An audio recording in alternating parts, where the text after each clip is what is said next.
Hello and welcome to the topic of flow state.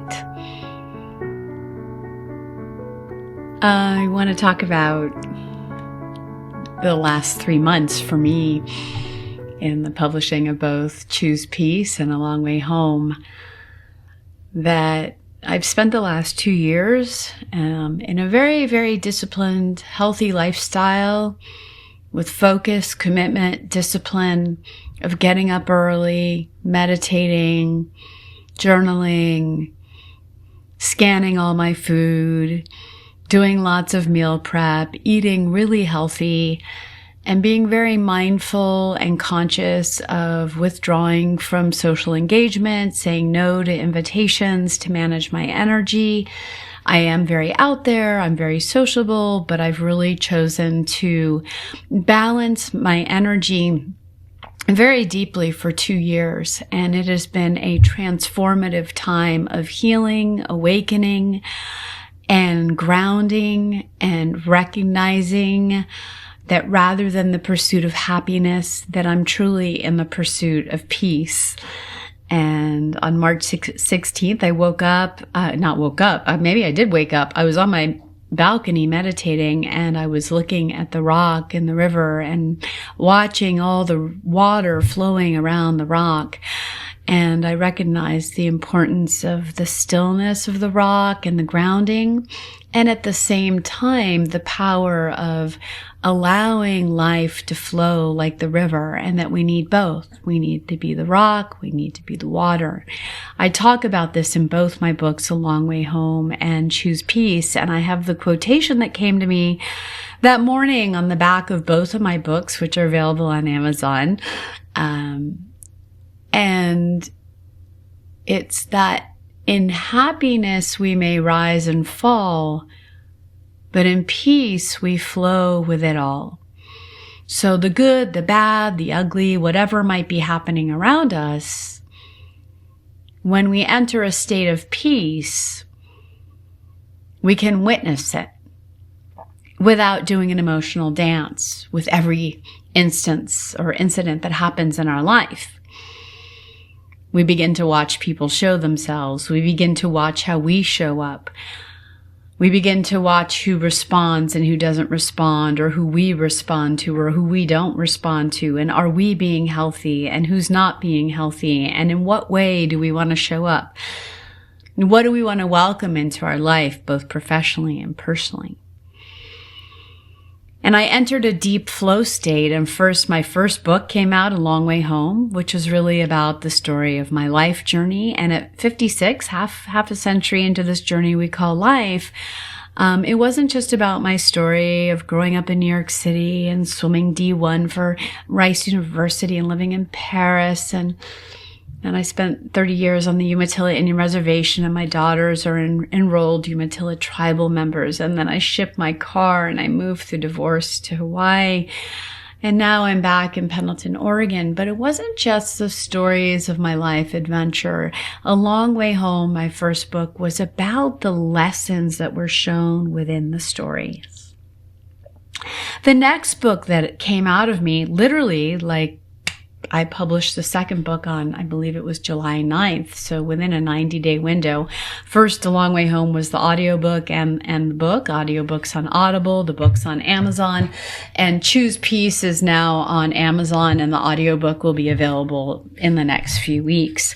And today is, I think it's July 10th, 2026. But the flow that happened then with Choose Peace was so deep.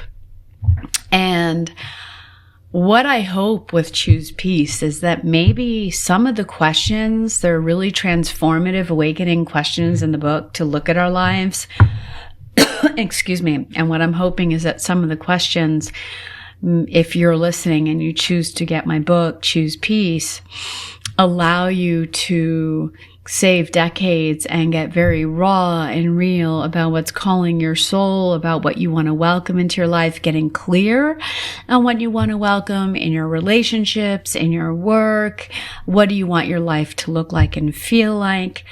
And if you're listening right now to I invite you to really start carving out meditation time. This is non-denominational. This is not about religion. This is about heightening our emotional intelligence. This is about energy management, time management, stepping off this pandemic of living in the busy to be fully present in stillness and in quiet, to take at least 5 minutes in the morning and the end of the day to drop into stillness and to listen.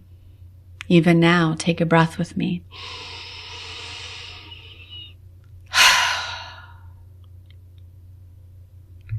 When you become quiet, then it's like an ember begins to brew inside of you, and this creative energy begins to birth. What's calling you? What is the flow state that's really calling you? When you get into that creative flow state, it comes from a space of stillness. You can't be busy and move into creativity. The song you want to write, the song you want to sing, the painting you want to paint, the trip you want to plan, the budget you want to create, the music you want to listen to, the journaling you want to do, the drawing you want to do, the music you want to learn, the books you want to read, the books you want to write. That all comes from quiet.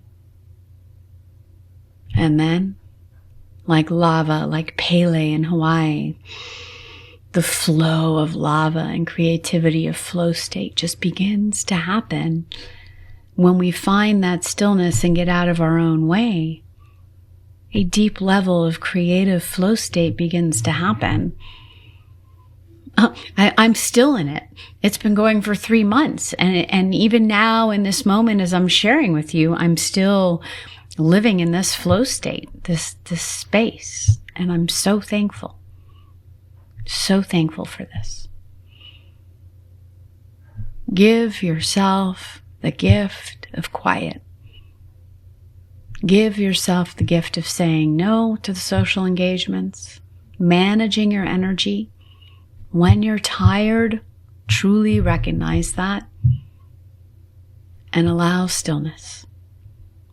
Allow the deeper spaces of quiet so that your flow state, your creativity, your true calling of your soul can emerge from the stillness. Thank you for listening. And what I invite you to do is from this moment, just go sit.